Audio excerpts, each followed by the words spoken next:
Pulei? Então, quarta cena. O povo acolhe com hosanas, mas a liderança religiosa vê com maus olhos o desrespeitar os protocolos e pouco se importa com tradições seculares, jamais questionadas. E aí já começou quando ele apareceu lá no balcão, não é isso? Então conta um monte de coisas que a gente não sabe, mas uma das coisas que contaram é que quando chegaram lá com aquela capa vermelha, com aquele monte de coisa para colocar nele, para ele aparecer lá para dar a primeira bênção, ele teria dito: estou vendendo o peixe pelo preço que me venderam. Disseram que ele teria falado: acabou o carnaval.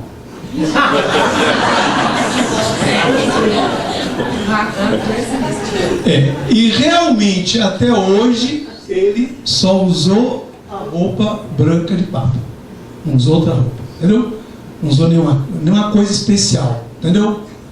E infelizmente Bento XVI estava se tornando uma espécie de bonequinha nas mãos daquele povo da Cúria, que estava tirando aquelas coisas todas lá dos museus do Vaticano e colocando no pobre do Papa. E Francisco então, né, ok? Ele deixou isso de lado. Então aí, quer dizer, isso aí, esse slide aí, né, para mim, assim, ele representa a reação dos conservadores, né? Porque a frase de baixo está dizendo o quê?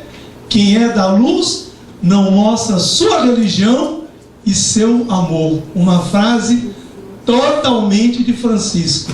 E aí o camarada o que fez? Riscou. O que disse?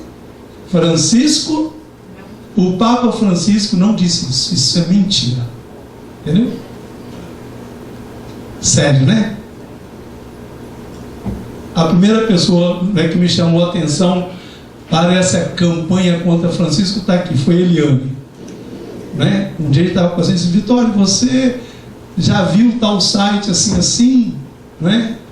E disse: lá naquele site tem uma espécie de oração feita a Deus em relação ao Papa, que diz assim: Papa Senhor, ilumine-o ou elimine-o. É duro, né?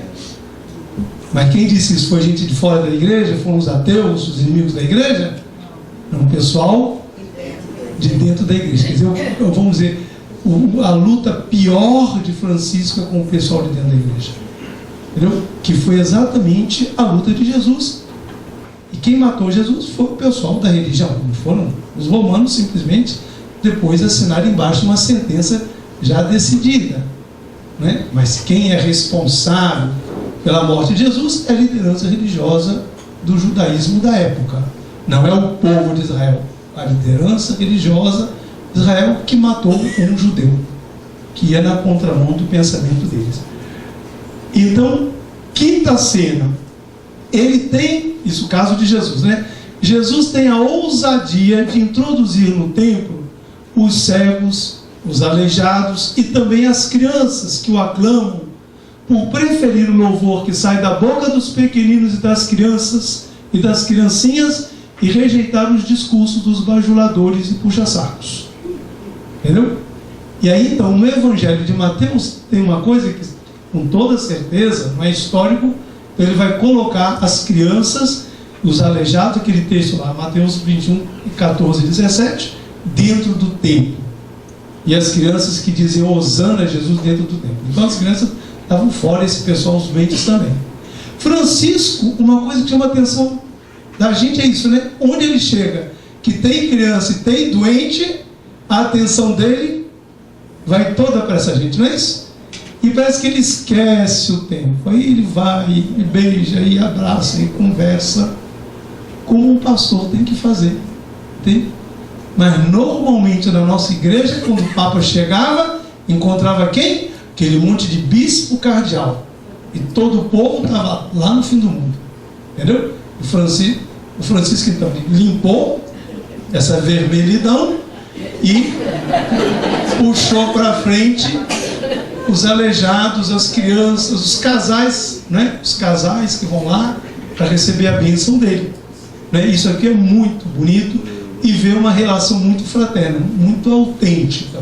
Quer dizer, uma foto como essa é uma foto muito, muito verdadeira, não é uma coisa forçada, é ele, né? É todo o amor dele, todo o carinho dele pelas pessoas, e ele tem esse dom de olhar para as pessoas. Nesse sentido, ele é diferente de João Paulo II. João Paulo II, o olhar dele é sempre para a multidão. E Francisco dá a impressão que ele está sempre olhando para uma pessoa dele. Ele está aqui, ele está olhando para a senhora, para você. Ele não está, não é o grupo. Ele tem diante de si o grupo, mas a preocupação dele é de olhar nos olhos das pessoas. Isso é uma coisa que todo pastor deveria ser capaz disso, né? Porque é isso que valoriza as pessoas. É tão bonito quando as pessoas olham a gente com os olhos, né? E eu vejo isso nas comunidades, com as crianças, com os adultos, com os doentes, quando a gente chega, abraça e olha. Isso é uma coisa muito importante. Francisco recuperou isso no papado da nossa igreja, porque para ele o tema da misericórdia é fundamental. O seu objetivo, o objetivo de Jesus, era o de restaurar a fé no Deus de Israel, em sua pureza original, fundada no querer do Pai e no amor, não nas tradições caducas de rabinos conservadores apegados à letra da lei. E nesse sentido, uma coisa muito bonita de Francisco, que a preocupação dele é com a sabedoria do Evangelho, e não com a doutrina e com o dogma. Mas se a gente pega a fala dele, as falas de Francisco, ele vai sempre tocar no tema da sabedoria do Evangelho, aquilo que Jesus nos ensinou, a nossa vida, e não o dogma. O Papa Bento XVI estava muito preocupado com essa questão mais teórica da fé, do relativismo, do ateísmo que estava entrando, que já tomou conta do nosso mundo. Francisco não está preocupado. Francisco está preocupado com as pessoas que são vítimas da maldade e que são carentes da misericórdia, que é próprio de um verdadeiro pastor, né? Depois, a sétima cena. A consciência de ser filho é a origem de sua autoridade, falando de Jesus, e o fundamento de tudo quanto faz. Filho é o único título que lhe importa. Todos os demais são supérfluos e desnecessários. Ele sabe que os títulos mundanos afastam as pessoas de Deus. E por isso então que Francisco, em termos de título, ele só trabalha com um título. Ele é o quê? Bispo de Roma. E por isso ele faz questão de falar sempre italiano, e ele não se apresenta como outra coisa a não ser como bispo de Roma. Agora, vocês sabem quantos títulos o Papa tem, sabe? Que eu nem sei. Tem um monte de título. Então, para ele não importa. Ele é o pastor dessa igreja, e ele é o servidor dessa igreja, e em servindo essa igreja, ele serve todas as igrejas. Isso é muito bonito, com uma consciência diferente. Agora, mas aí encontra um bispo brasileiro, de uma cidade importante, que rejeita Francisco, que teve a coragem de dizer que Francisco é bispo de Roma, não na igreja dele. Entendeu? Entendeu? Deus que me livre. Né? Não é daqui. Só entre nós aqui. Como diria o padre Libânio, é um bispo lá da Patagônia. Né? Ou então outro bispo, isso foi uma pessoa que me falou recentemente, conversando com um bispo que não aceita Francisco, né? E disse de Francisco assim: Francisco pensa que o céu é perto. Entendeu? Um bispo. Um outro bispo que não aceita Francisco falou para esse padre, meu amigo, isso, que Francisco pensa que o céu é perto. Entendeu?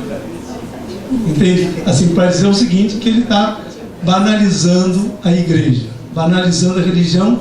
Para ele tudo é fácil, pode aceitar todo mundo, né, dar comunhão a todo mundo, negócio de gay, tudo, entende? Francisco está pensando que o céu é perto. Entendeu? Ok? Então é isso. Mas acontece o seguinte, que Jesus ele continuou, ele não abriu mão por causa da sua consciência filial. Né?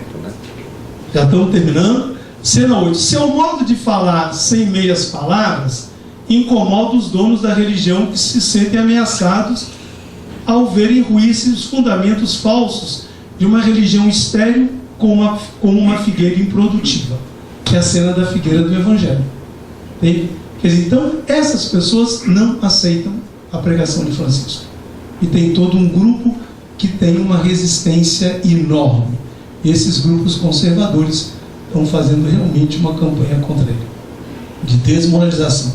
Eu conheço gente que diz: o meu Papa se chama Bento XVI. Entendeu? Não me peçam nomes.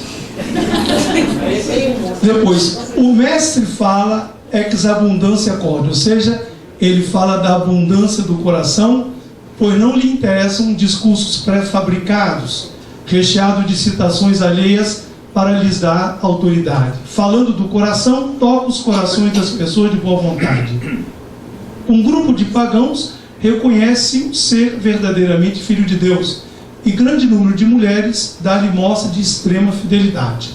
Entende? É isso que Francisco introduziu, um modo diferente do Papa falar, que é não ler. Ele fala o que ele pensa. Entende? Quer dizer, ele lê, ele comenta, ou então simplesmente ele fala do coração. Isso é uma forma nova que, né, isso sempre a gente vê em padre do interior, ou então outro tipo, né? Mas normalmente na Europa faz tudo escrito direitinho, a leitura, okay? Porque tem que publicar. Francisco, ele fala do coração, e falando do coração, ele toca os corações. Então ele tem frases assim que são realmente lapidares, não é isso? E que a gente não esquece. 10ª cena é que a gente tem que terminar a novela, não é isso? Já os mais achegados, os discípulos, renegam-no, vendem-no e o abandonam.